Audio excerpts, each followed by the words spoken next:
Dr. Michael Tekiwa, and let's listen in on a discussion I had with Dr. Justine Lee, vet girl, when we talked about work-life balance. These are principles and ideas that can help anyone in any profession.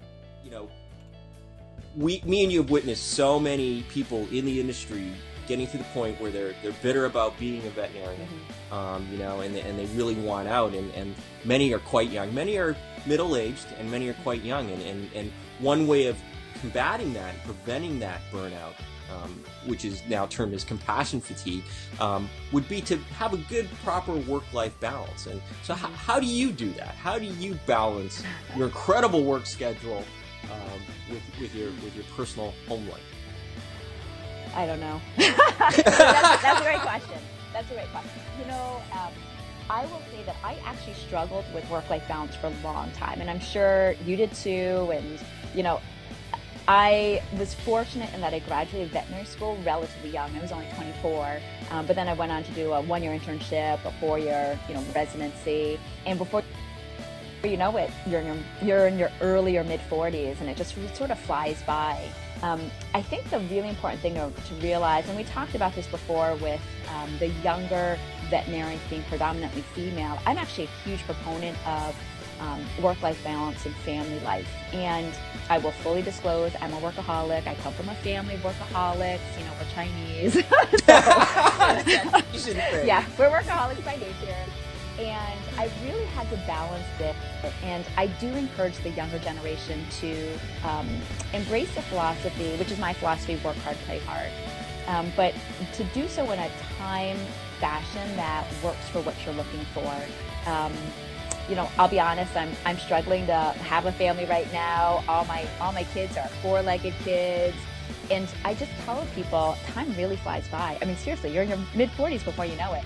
And, you know, I can't even believe when I went to my 17-year vet school reunion, we all looked the same, but we're like, I can't believe 17 years flew by. A couple of things that I believe in is really having outside hobbies.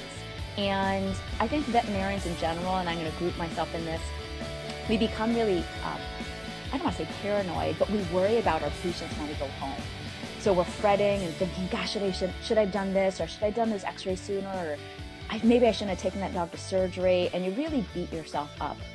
And I learned during my internship where I made a medical error, called my mentor at Cornell, just crying and upset. And, you know, he said, that's the way you're going to learn. You're going to learn by mistakes. Just don't make the same mistake twice. And so I think as vets, we need to, A, stop being such workaholic perfectionists and just cut ourselves a break. B, have outside hobbies. And so I think this is so important. And we as veterinarians, you know, we hang out with people from work, or we hang out with our, you know, our colleagues, and all you do, of course, is talk about work. When in actuality, you shouldn't talk about work at all, right? You should talk about what books you read, or what restaurants, or, you know, outside things. The third thing is I'm a huge advocate of getting outside. So really committing to taking your dog, you know, 2 miles for a walk, to get outside into the sunshine, just for mental health for yourself, for physical activity, where you don't have to read a veterinary journal, or you don't have to take a vacation that you're tax expensing as a veterinary conference, but you really just turn off and go on a real vacation without anything veterinary. My outlet is personally a bunch of different hobbies. I love to play sports, and I didn't play sports at all in high school or during undergrad or vet school because I was too busy geeking out. So it wasn't really until my 30s or 40s that I started running, playing doing kickboxing. I play ultimate frisbee. I play ice hockey. And so for me, just really important outlets where you set a timeline where you're not going to go in, you're not going to pick up extra shifts, you know, unless you're in severe financial, you know, crisis, just so you can balance a little bit better. It's funny because I jokingly tell the young vet students I know, I go, marry rich. Yeah, exactly. That's the dream. That's the dream. Yeah, so that's exactly. That's what I always say about them. But that's great. I think it's great having these balances. And the other point you brought up about taking your work home is it's we as veterinarians, I find that we always second guessing our medical protocols and it has kept me up late at night thinking about things like that. So, you know, I think that the ability, a friend of mine whose father was a he was a minister, but he did a lot of therapies with patients and stuff. And she said that he taught her how to, when you close the door at work, you close the door in your mind. Yep. And you do that sort of thing. And I always go back to that you do what you can at the moment in time. You close the door, and then, sitting up late at night, sleeplessly thinking about it really is not going to solve the problem. Go back tomorrow and then deal with it at that point in time. Right. And that's a great point. My dad is actually a pastor, and he has that same saying, heart of a lamb, skin of a rhino, where, we obviously are compassionate and loving, and we love animals. We want to take care of them. And there are some pet owners who are bluntly can be mean, right? They can be mean to us. They're screaming at us. They're screaming at our staff. And I do think we as veterinarians beat ourselves up too much. We're veterinary technicians, and we really need to embrace and take care of each other. And, there's a huge issue with the prevalence of suicide in veterinary medicine. Yeah.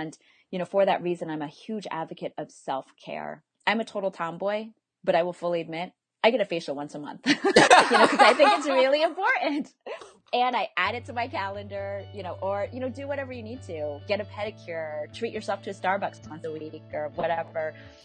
I do think part of work-life balance is also being fiscally responsible, which is a totally different, interview. But I think that as veterinarians that graduate with a lot of school debt and loans, really live within your means so you can pay off your loans as quickly as possible.